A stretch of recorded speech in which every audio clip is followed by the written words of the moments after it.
12.6, can we do number 10 and 15? Sure.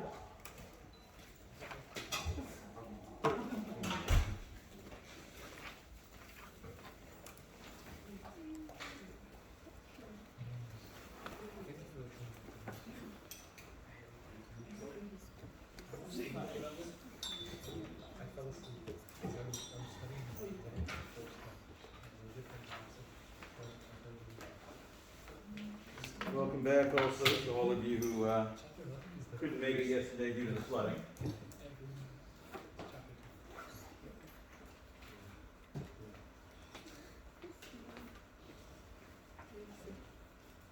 Okay, so number 10. So, we'll use the binomial theorem to expand the expression 2a plus b squared to the 5th power. Well, the binomial theorem states that any binomial raised to the nth power is the sum from k equals 0 to n of the binomial coefficient times the first term to the n minus k power times the second term to the k power. So in this particular context, we can pin down a couple of these things. A is in fact 2 capital A, that's the notation we use. B is in fact capital B squared. And n is 5. So we're going to have the sum as k goes from 0 to 5 of 5 taken 5 minus k times 2 capital A to the 5 minus k power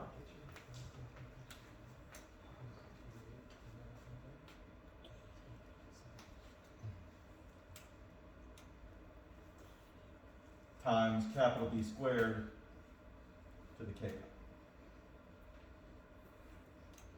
So k is going to assume values 0, 1, 2, 3, 4, and 5. And we're going to need a term for each of those. So the expansion is going to look like, I'll have 5 taken 0 times, and then I'll have 2a to the 5th power, and I'll have b squared to the 0 power. And then I'll have 5 taken once times 2a to the 4th power times b squared to the 1st power plus 5 taken twice times 2a to the 3rd power times b squared to the 2nd power plus 5 taken 3 times 2a to the 2nd power times b squared to the 3rd power plus 5 taken 4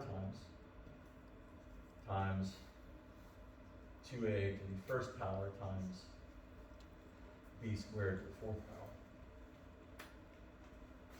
plus 5 taken 5 times 2a to the 0 power times b squared to the 5th power. Now, as you become familiar with the binomial theorem, you can definitely skip some of these steps. I'm just writing the same thing over and over again with a couple of adjustments being made. You can combine steps, things like that. I just want to show you the whole process right now. Now, the coefficients are going to be 1 for the first term. Then I'm going to have 2 to the 5th power is going to give me 32a to the 5th. That's the first term. The second term is going to be 5 times 2 to the 4th is 16. I'm going to have a to the 4th, b to the 2nd. Even though this is to the 1st power here, the term itself is b squared, so that's still going to be b to the second power right there. Plus, I'll have 10. 2 to the third power is 8, so times 8, a to the third, b to the fourth, and 10 again. 2 to the second power is 4. That's going to be a, b to the sixth.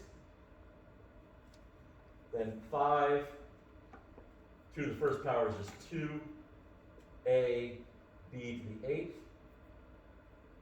plus 1, 2 to the a to the 0 power is 1, so that's just b to the 10th. And from there, it's just a little bit of simplifying. So we're going to have 32 a to the fifth plus 80 a to the fourth b squared plus 80. Total coincidence, those coefficients came out the same. No reason they would be, but they could be, because they are in this case. A to the third b to the fourth plus 40 a b to the sixth plus take squared. Plus 10 plus 10 a b to the eighth plus b to the 10th. And that would be expansion. So at the very beginning of your equation, when you write 5 taken 0, k equals 0, or just k equals 0.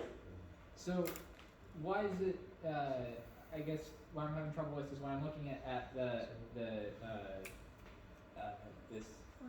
formula over there. 5 taken 5 minus k. Isn't k supposed to be 5 since 5 minus 5 is 0? Good point. The result is the same because of the symmetry of the triangle, but I kind of came at it from the other side, didn't I? I mean, it could just be 5 taken k, right? Yes, that is equivalent.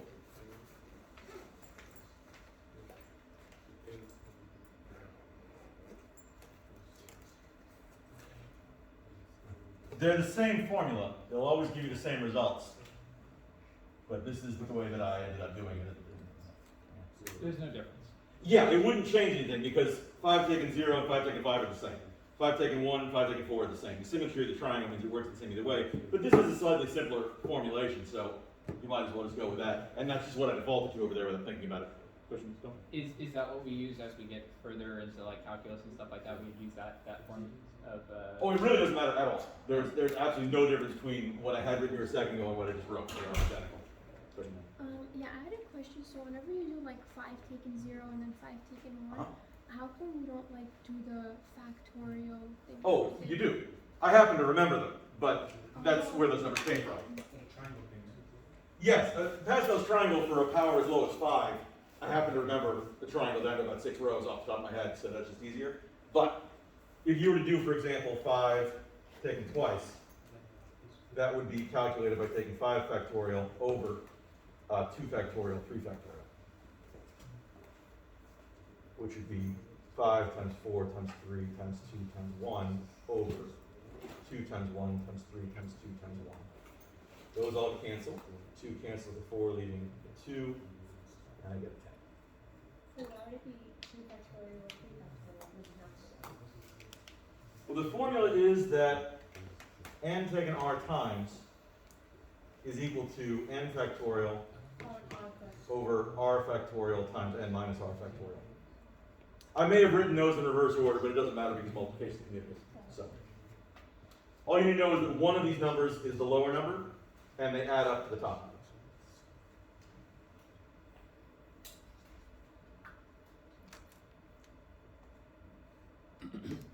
And like I said, if you're doing a fairly low power expansion, it might be faster to write the triangle than to do all these binomial coefficients individually. I mean, the triangle doesn't take long to write that far down.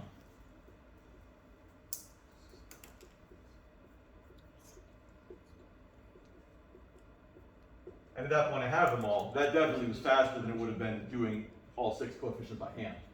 But if you were doing, say, a 12th order expansion, writing Pascal's triangle all the way down to the 12, the number's going to get bigger. It'll be a little tricky to do in your head, and you might be better off using the binomial coefficients. The binomial coefficients are especially useful when you only want a single term. So like if you're doing a 23rd order expansion, but you only need the 20th term, the binomial coefficient gets you just that one, whereas the triangle, you have to do the entire thing. And that's a lot of wasted time. So if you're asking for, like, say, the fourth term on this problem, the answer would be 40a squared b6? Yes, this would be the fourth term. By convention, the exponent on the first term in the original binomial descends. So the term where this is raised to the 5th power, that's the first term. The term where this is raised to the 5th power is the last term. Because of the commutative addition, it doesn't really matter. You can write it in any order, it'd be equivalent. But when I refer to an ordered term, that's the order I'm talking about. And just to be clear, since there's a exponent above b, that just stays put throughout the entire process, right? That stays attached to b throughout, Okay. yes. Basically, b squared is a unit as far as we're concerned. It'll never be separate.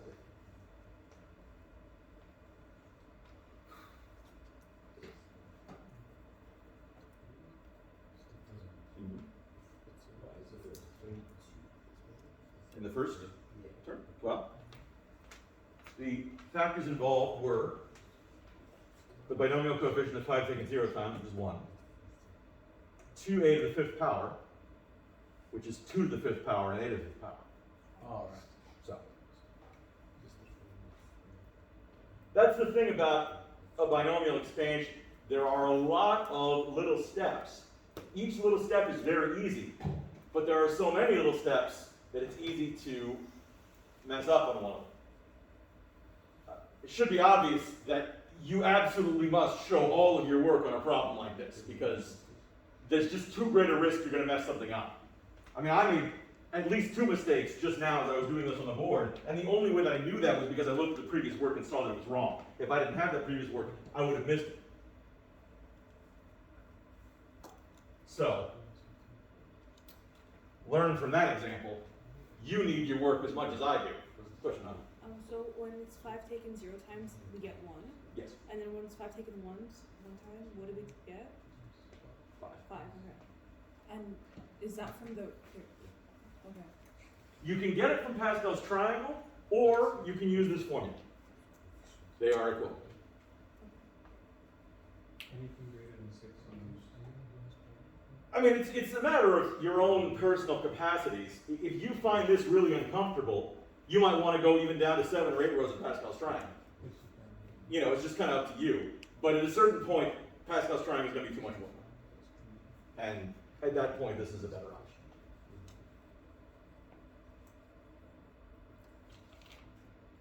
But if you're doing a complete expansion, they're more or less interchangeable. One is not likely to be a whole lot less work than the other.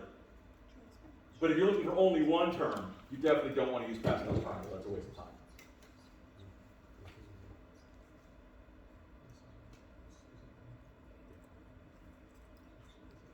Now, because of all of the other factors involved, there's no particular logic to these coefficients, which means there's really no alternative to going through the whole process.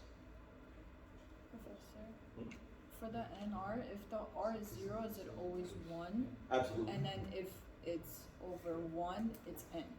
That is correct. Yeah. And that's easy to prove if you just throw in some arbitrary numbers, but that is always true, yeah.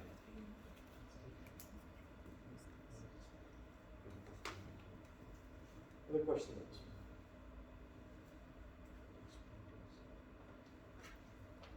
Just make sure this is correct, of course.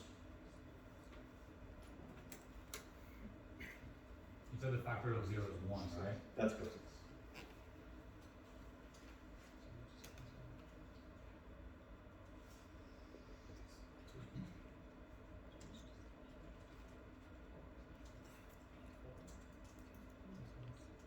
I'm not entirely sure if WebAssign is case sensitive or not. Here's a case where it should be.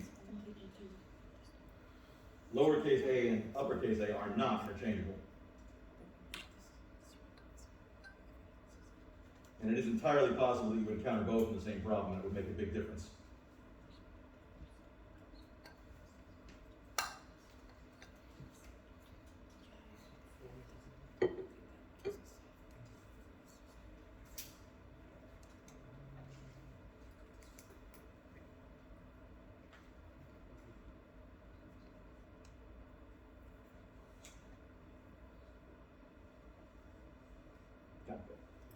So, number 15.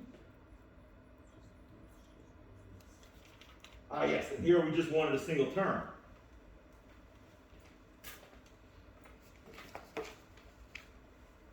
So the binomial theorem is the same always, but now our elements are a little different, so let me throw those in here.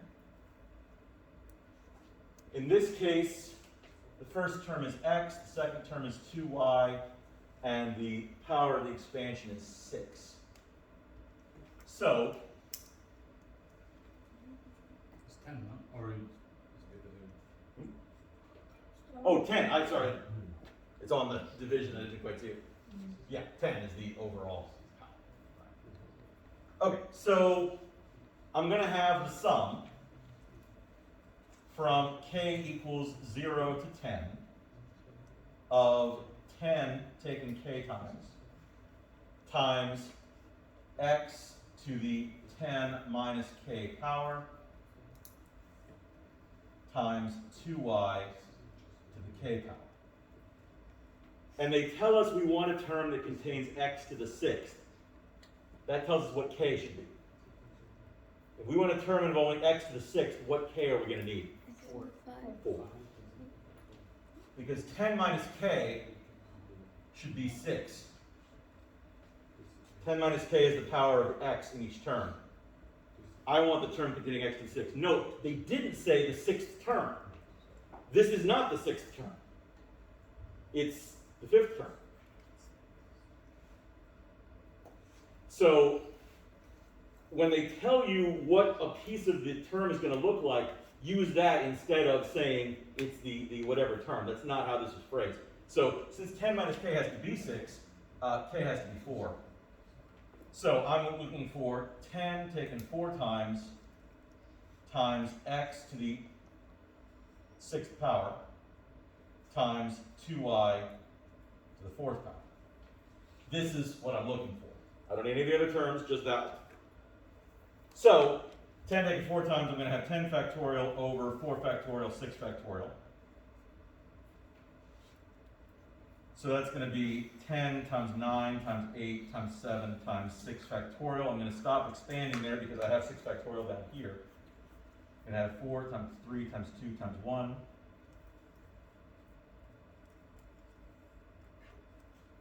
Times that same 6 factorial, and they'll cancel out.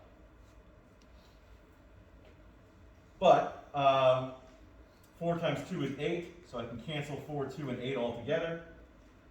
3 goes to 9 3 times. 10 times 3 times 7 is 210.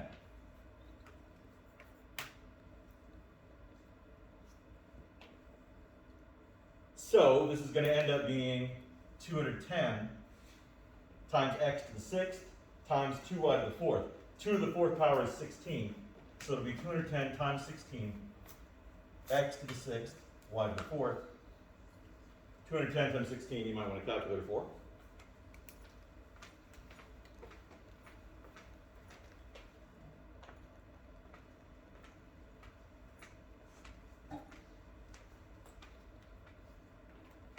$3,360.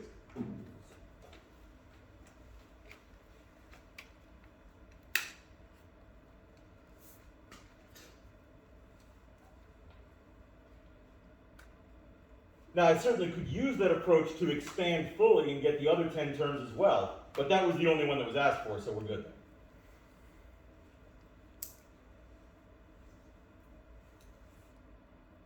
Yeah, and they asked for the term. You really got to watch WebAssign. They might have just asked for the coefficient. If they just asked for the coefficient, it would just be 3360, but they asked for the term, so we'll include the variables as well.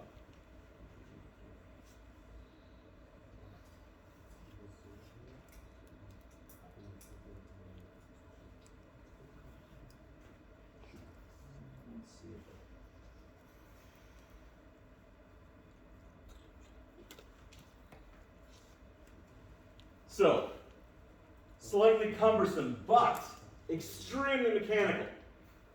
It's just a clockwork, this step, this step, this step. So as long as you know what each step looks like, and you're not going too fast, these really aren't bad.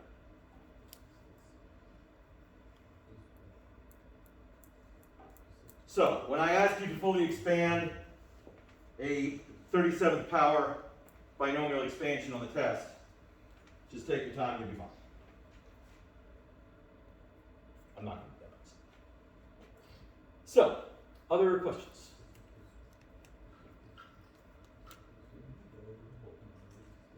What do you mean? I talked about it yesterday. No, it's not. Oh, nobody asked me questions about it, so not really. Okay. We can move on to 11.4. Sure. Problem 8 or 9. So it's conic sections. 11.4 is the shift of conics. I mostly have problems with the directrix. Directrix. Well, you can find the focus. The directrix should be easy. Fair, but I mean, every time I would put it, I don't know why I would get 8 or 9? 8 or 9. Okay. So, I couldn't find it. Actually, the first thing that I would do in this case is factor out a -3 on the right side. So that's going to give me y plus 4 squared is equal to -3 times x minus 5. That tells me the vertex is what? 5, -4.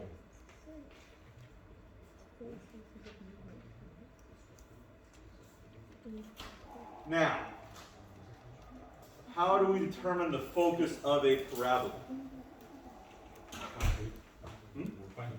P. And we know that 4p is equal to -3. This coefficient here. Now, it doesn't strictly matter whether p is negative or positive, although it does tell us which direction the parabola opens, whether it opens to the right or the left. So, if I divide both sides by 4, p is -3/4. This parabola has a vertex at 5, -4. Does it open to the left or the right? to the left. To the left. When p is negative, it reverses.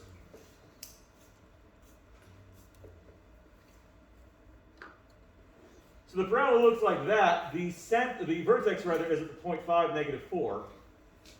The focus, therefore, is to the left, this much. So I'm going to move the x-coordinate by subtracting 3/4 from it. 5 minus 3/4, you have to get a common denominator. That's going to be 17/4. Y is the same, because the axis of symmetry is y equals -4, and they're all going to be along it.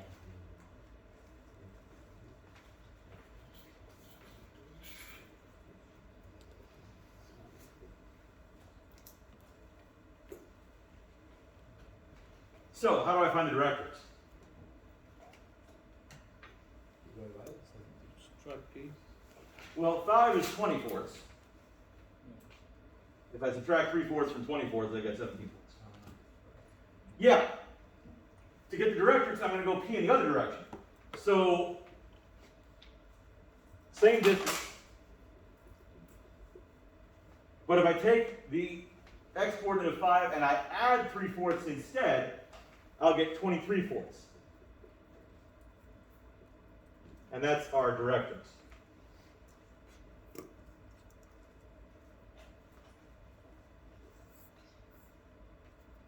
So basically, the way we know when to add or subtract the focus to find the directrix is based on the orientation of the parabola, right? Right, and p tells you that. When p is positive, basically, you're going to add this number. Whatever p is, you're going to add that to the vertex, you do have to know which coordinate to add it to. Since this is y squared, I'm going to add it to the x's. If it had been x squared, I would add it to the y. But whatever this number is, you're going to add it, that'll tell you where the focus is. And then basically you'll subtract it to see where the directrix is. But the other way of thinking about it is that they're in opposite directions. When you know which way the parabola opens, that tells you which way is the focus and which way is the directrix.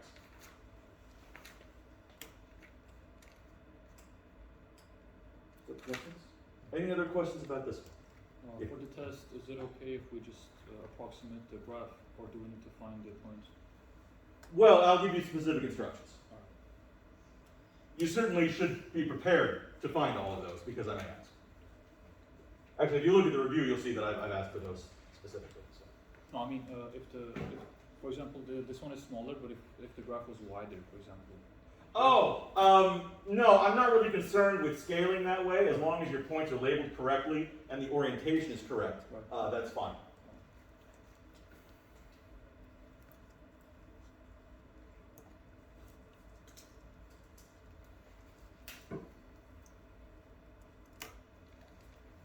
So, I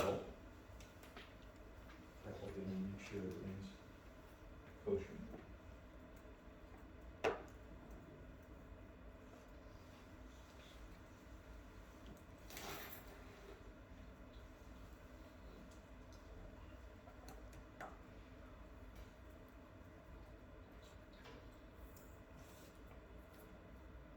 So, these both open to the left. Actually, all of these open to the left. Which quadrant is the vertex supposed to be in? Fourth. Fourth quadrant, 5, -4. Fourth quadrant.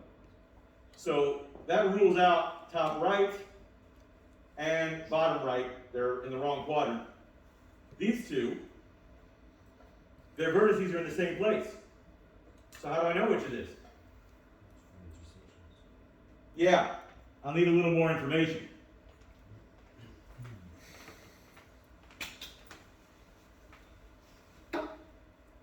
In particular, let's look at the y-intercepts.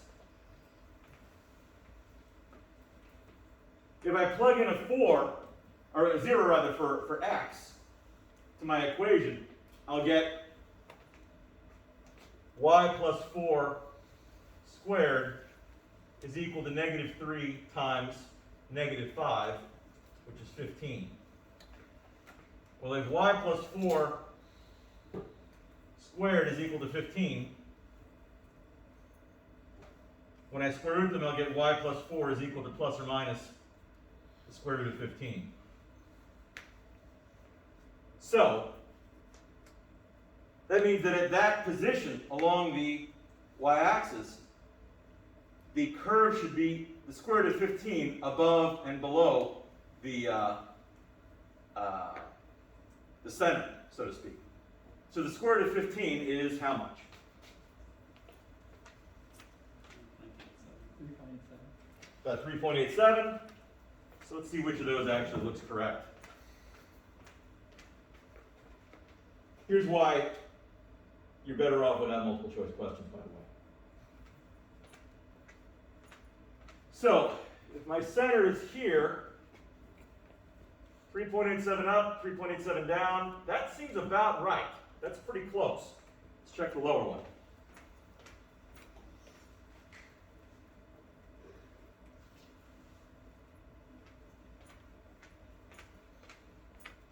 If my center is here, 3.87 up would take me above that curve. It can't be this one. That's the upper left.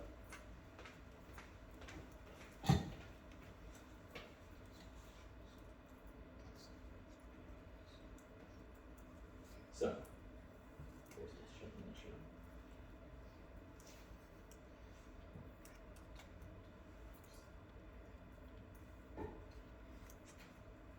All right, good. So, any other questions about number 8? One thing I will not have you doing on the test is identifying which graph is correct. If I want you to produce a graph, I'll have you doing it by hand rather than identifying from a list of ones that I provide. because I don't like relying on eyeballing a graph to see what's got the correct information. So, other homework questions? Yeah. If you go to 12.1, in the middle of book 1 is a bunch of ones where you have to find the nth sequence. And I feel like what I put was like a right, you give me the right answer, but the comp is wrong. Well, sometimes it's a matter of the formatting not being correct, sometimes it's a matter of WebAssign being overly fussy. You don't happen to know which question? There was, one that 21? Mika explained, but that was like, but if you go to like 15, probably. 15? That should have one of them. Nope, so probably not. Like this, yeah. Okay. So, what type of sequence are we looking at here? We're looking for an explicit formula, yes, but the sequence itself is what variety? How is it? It is arithmetic, yes. Arithmetic is the correct term when it's an adjective. If you're using it as a noun, it is arithmetic. But it's not that big. So, we know that it's arithmetic because there's a fixed increment. It's going up by 3 every time. Now, as I demonstrated with the quadratic example yesterday, and I mentioned in words, just because it has those 4 terms fit in an arithmetic sequence, doesn't mean the rest of them do. The rest of the terms could be anything. The next term in the sequence could be 37. We can't know about that. All we can do is assume that the pattern fits whatever we see here and proceed accordingly. So, technically, there are other answers to this question that are also correct. But the simplest one is definitely to treat it as an arithmetic sequence and go with that. So, treating this as an arithmetic sequence, yeah, and here they use n as the index. I don't like to use, but it's not a big deal. It's not incorrect. What is the nth term going to look like? 3n would be the simplest way to express it, and that's great. Using the method I described yesterday, it would be 3 times n minus 1 plus 3. See, the way I did it was, I did 3 of n3 subscript n minus 1 plus 3. No, just did n minus 1 plus 3, and the base is 3. Oh! That's not, when the nth term is called for, an explicit definition is indicated. If a recursive definition is okay, they'll say recursive. There's no way that they wouldn't specify recursive. They don't say recursive. Oh, so it's usually it's explicit. Oh yeah. Yeah, that makes sense why they're wrong. So 3n and 3n minus 1 plus 3. Which is explicit, which is recursive? Those are both explicit. He's both explicit. He was talking about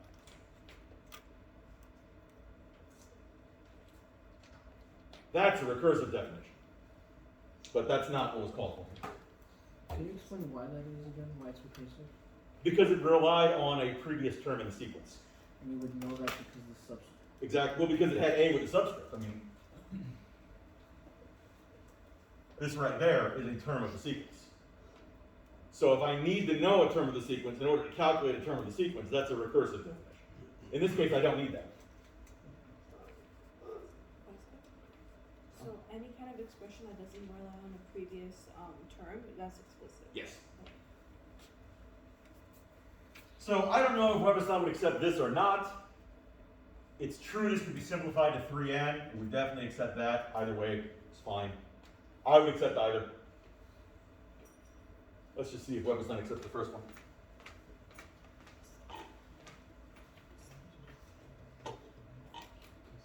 By the way that I set these up is identical to the point slope definition of a line from algebra.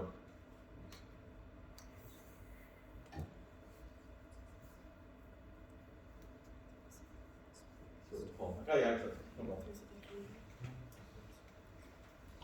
Good. Other questions from them? Can we put 18 on 11.4? 11.4.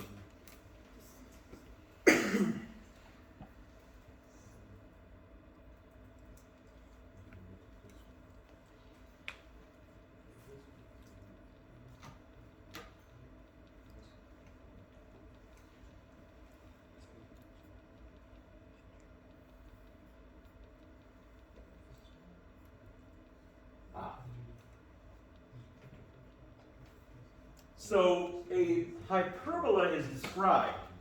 We're not given an equation, we're given some of the features of a hyperbola. And we need to produce an equation from those features. So in order to describe the equation of a hyperbola, we need to know basically three things, although one of them has two pieces. We need to know where the center of the hyperbola effectively is, and we need to know the length of the transverse axis and the sort of non-axis that the other term would give us. The center is pretty easy to find. It's just going to be between the two vertices perfectly.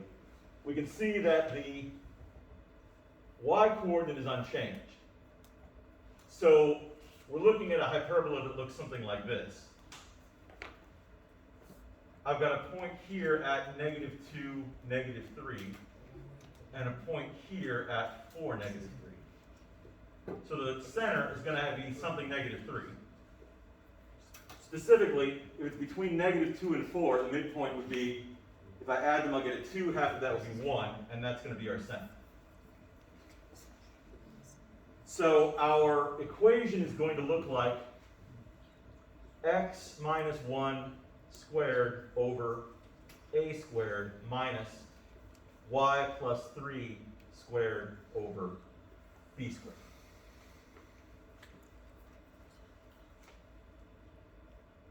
So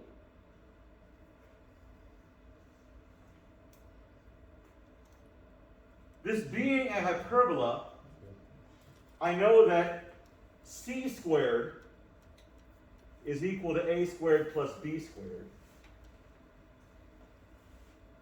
And c is the distance between the center and either of the foci. The center is at 1, -3. I have a focus at 7, -3, and at -5, -3. That's 6 either way. So c is 6.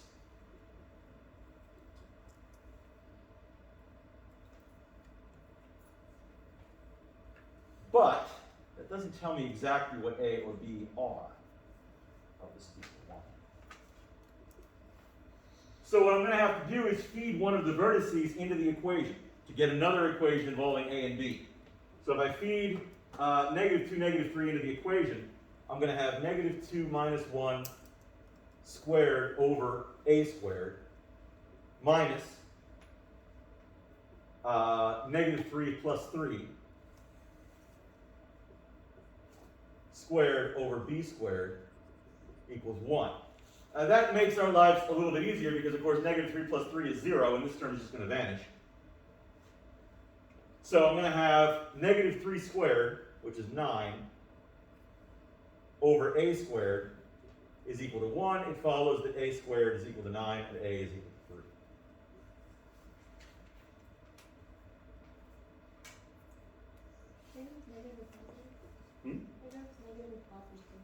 It doesn't matter. In the equation, it'll be squared, so technically it's both, but we can kind of ignore that. So knowing that a is 3, I can now say that 36 is equal to 9 plus b squared. If I subtract 9 from both sides, I can say 27 is equal to b squared. Square rooting both sides tells me that b squared is equal to 27. I don't actually need to worry about what b is since it's going to square it anyway. My equation is going to say x minus 1 squared over a squared, of course, is 9, minus y plus 3 squared over 27 is equal to 1.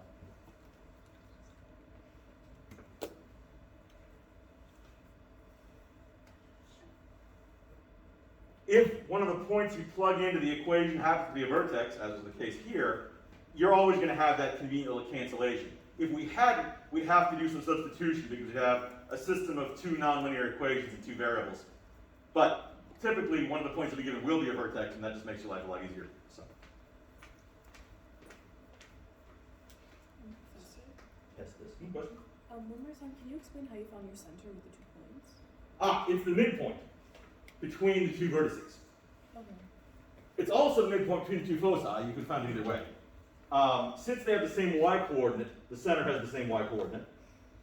And the x-coordinate would be just the average of these two. So it would be 4 plus 2 divided by 2. So 4 minus 2. Okay, okay, yeah. Thank you. The video shows another way we can look at C, where it looks, I think it examines like either, I think it's basically like the distance between the two vertices. Right. It says The that distance between the two foci, the difference of those distances is the same everywhere. And C can be defined in those terms. yeah, like 2C or something like that. Right. Yeah. And that works fine. I like this version because it relies on a formula that you have to know anyway. Yeah. So it's kind of less to remember, but certainly both approaches are correct. Could you also say that like you could look at compare the two vertices and the two foci and recognize that the xi was shifted by 3 units so that was correct?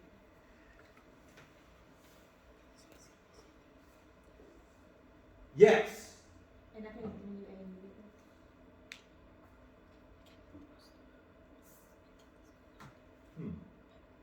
I'm not sure if that would always be A. Is it always A? I'm actually not sure. I have to do a proof on that. I don't know if that's a coincidence or if that's true universally. This method always works. The method you're suggesting may work. That might not be a coincidence, but I'd have to do a proof to know for sure.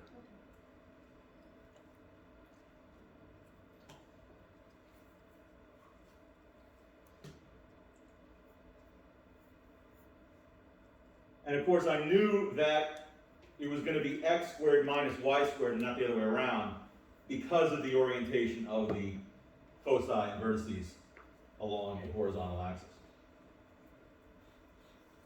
You found C because they're both 6 away from the center, right? F1 and F2? Yes. No, not from the center. Actually, wait, that might not be right. Hang on.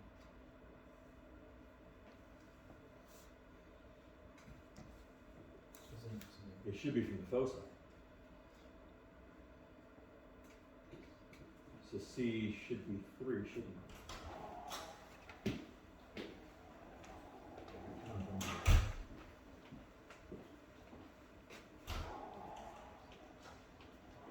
C is the distance from the vertex to the focus, not the distance from the center to the focus. So C should be 3, because from the vertex to the focus is 3. Oh, there's a good chance Web of Science can clear that up. I think this is the correct one. So let me do all this real quick.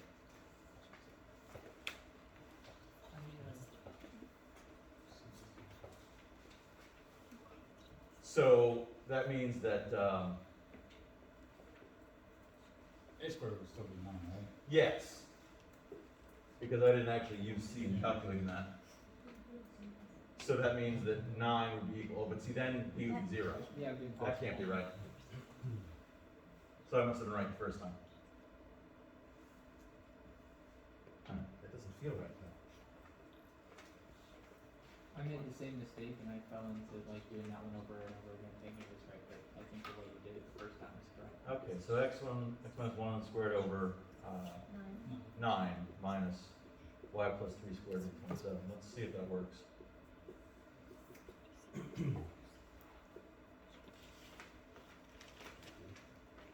possible that I explained it wrong the first time.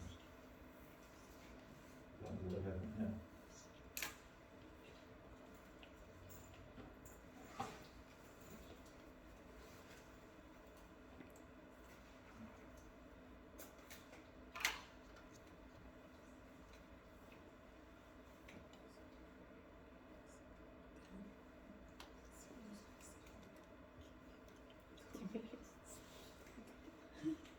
Yeah, that's fair. Okay. So C gives the distance between the center and the focus, not the distance between the vertex and the focus, which I think is maybe what I said when I first covered this in class.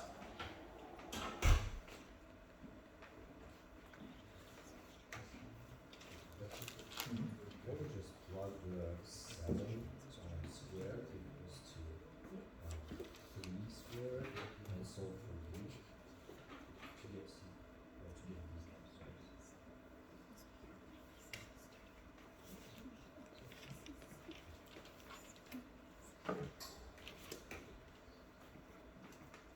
So you're saying that 7 is the x-coordinate of a focus, Yeah.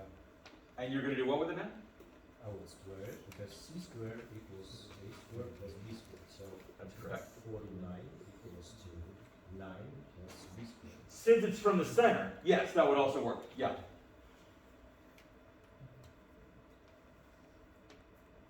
And yeah, since it's from the center, it would always be that gap.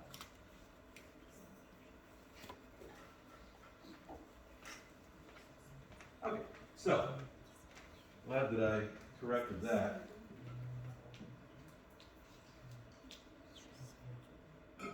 Other questions from the homework?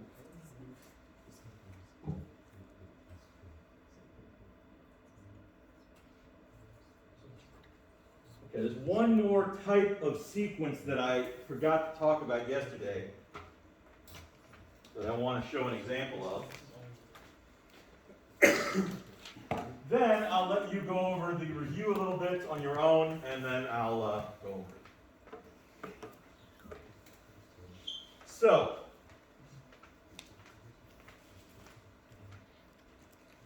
consider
So, suppose I want to find the next term of this sequence.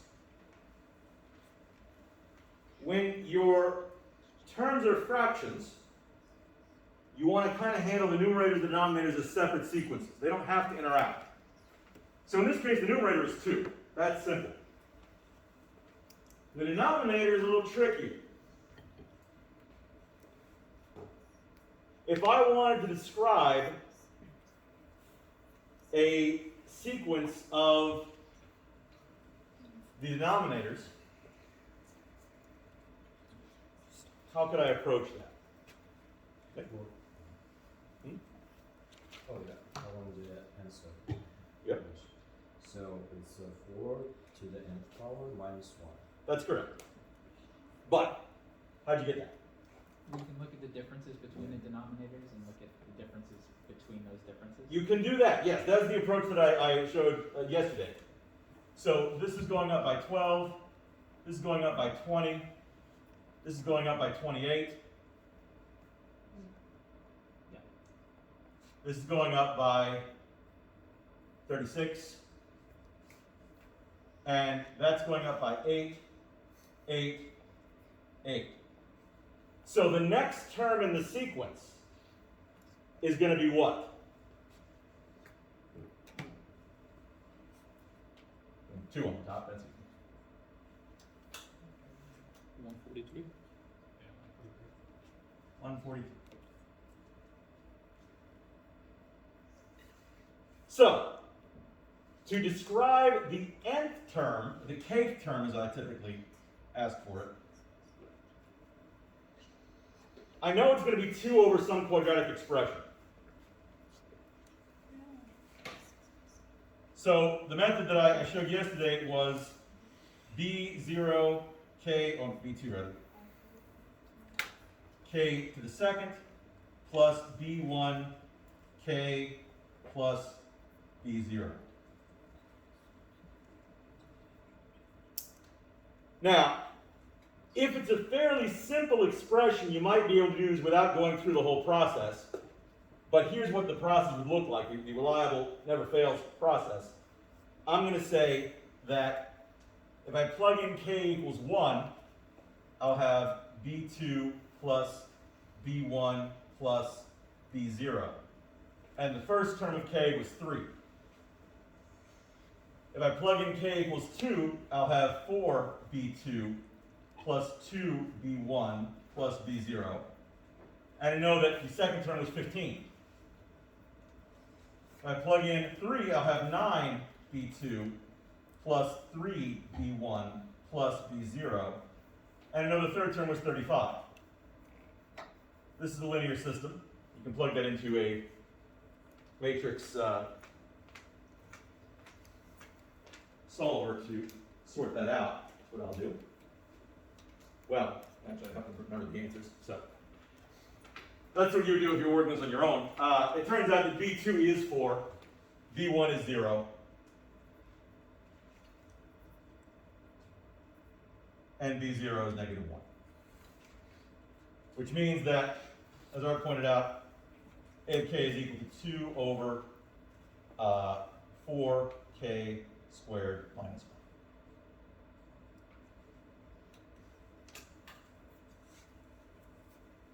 So, another question I might ask is for you to describe a few partial sums.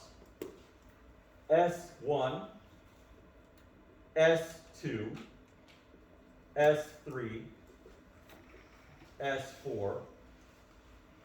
We'll go up to S5. Actually, we'll only go to S4. So S1, the first partial sum is just the first term. The second partial sum will be the sum of the first two terms, 2/3 plus 2/15.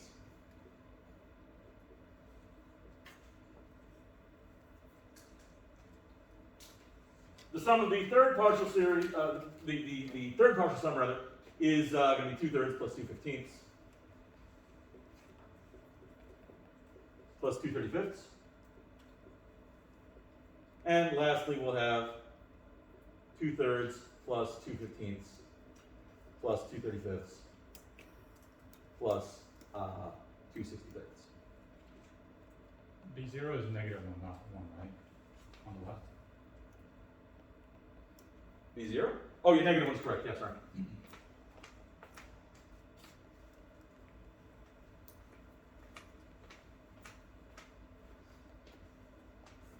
So,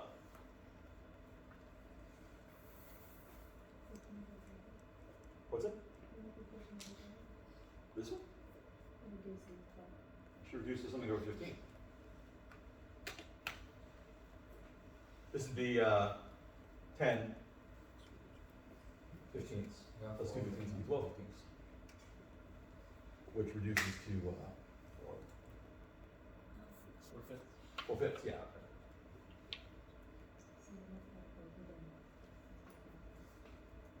And then here I'm going to have 4/5 plus 2 over 35. 4/5 is 28 over 35. That's going to be 30 over 35.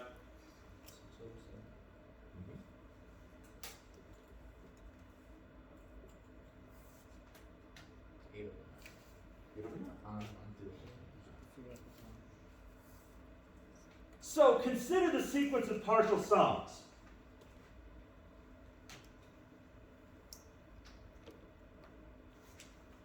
I'm going to just look at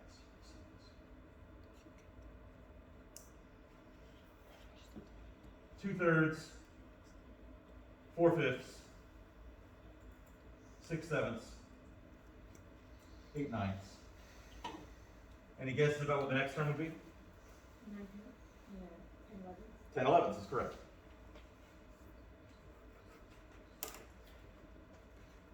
So what if I asked for the nth partial sum?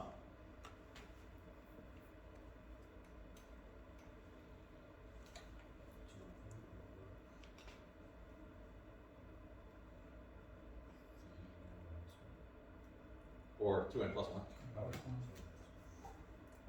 Either way.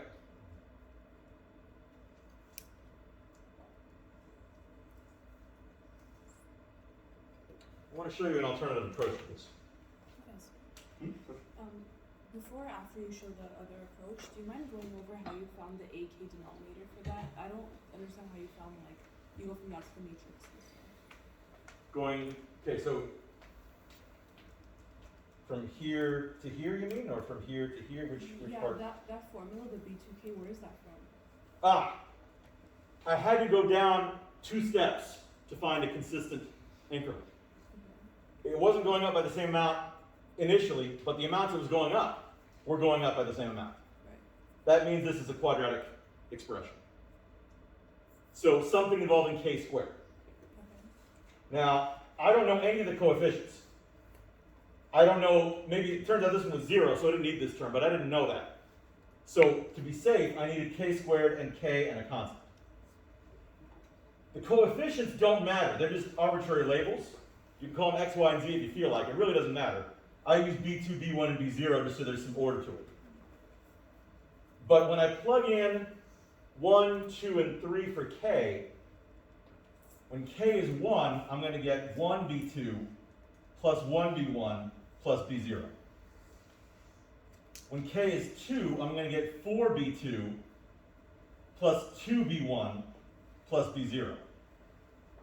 When k is 3, I'm going to get 9b2 plus 3b1 plus b0. If k were 4, I would get 16b2 plus 4b1 plus b0. Okay, then from that matrix, we would just like do the 1, 1, 1, and then 4, 2, 1, and so on. To augment it, right? And then you would row reduce that, and you'd end up with these results. And then this is a explicit formula, right? Yes. Okay, thank you. Mm-hmm.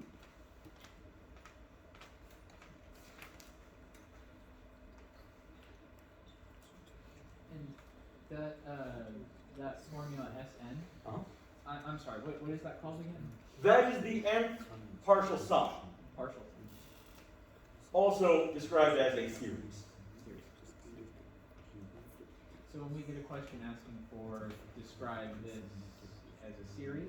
Yes. That would So be- this the term would be either nth partial sum or series. Those terms are interchangeable.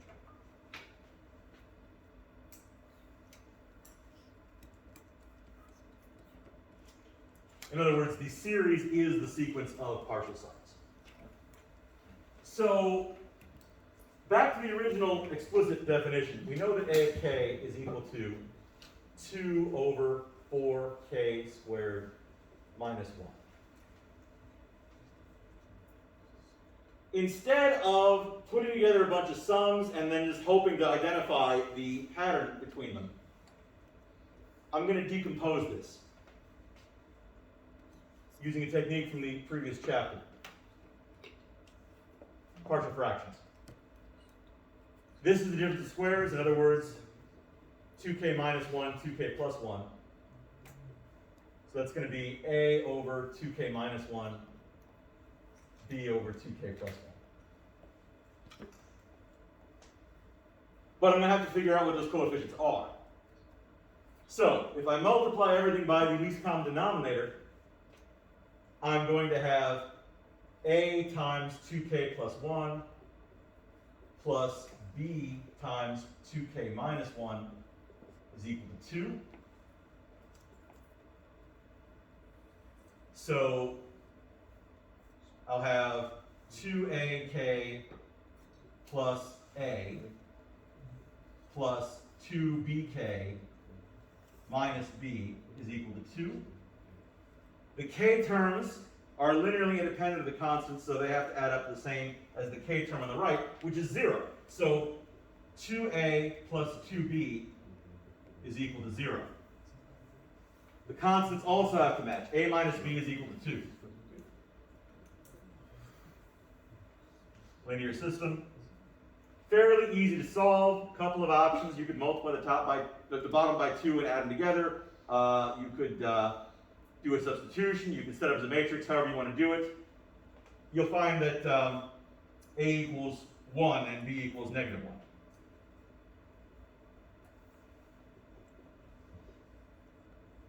In other words, our original kth term for the sequence, it's 2 over 4k minus 1, but that's equivalent to 1 over 2k minus 1 minus 1 over 2k plus 1. What's the advantage in that? Well, it exposes this sequence as the foundation of what we call a telescoping series. When I write out the terms in this format, you kind of see what I mean. If k equals 1, the first term is going to be 1 over 1 minus 1 over 3. The next term in the series is going to be, if k equals 2, 1 over 3 minus 1 over 5. The next term is going to be, if k equals 3, 1 over 5 minus 1 over 7. The next term would be 1 over 7 minus 1 over 9, and so on. What would happen if I combined all of these?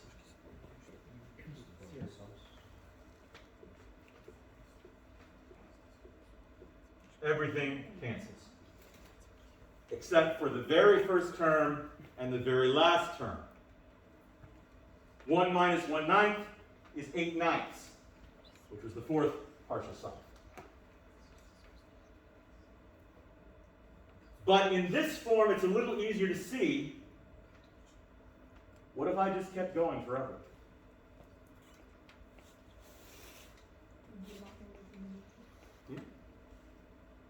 Well, you'd have to do it by acid, wouldn't you? If I kept going forever, everything would cancel.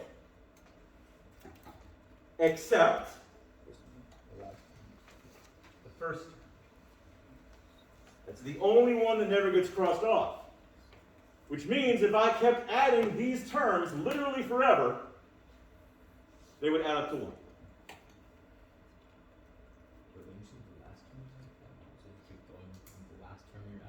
How big is the last term? Fairly large. Exact opposite.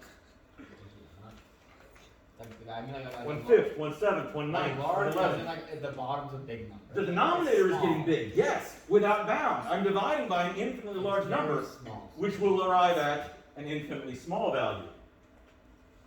Meaning that if I go forever, I can effectively ignore them. This is the concept of series convergence, which, like I said, is going to occupy a great deal of your time in Calc 2. A lot of series, you can determine they converge, but you can't always find what the sum would actually be. Telescoping series, you can actually find the sum fairly easily. Makes them nice. So, I'm not going to ask you to find the sum of an infinite series on a test, unless, of course, it were a bonus question, which is a possibility. Mostly, I want you to be okay working with telescoping series because that's certainly a possibility that may arise. The infinite sum, that's technically outside the bounds of this course. So, if I ask you for an infinite sum, that will be a bonus question.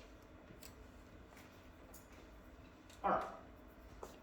It's a good time to take a break. Let's come back. Actually, let's take a half-hour break to give you time to look over the review.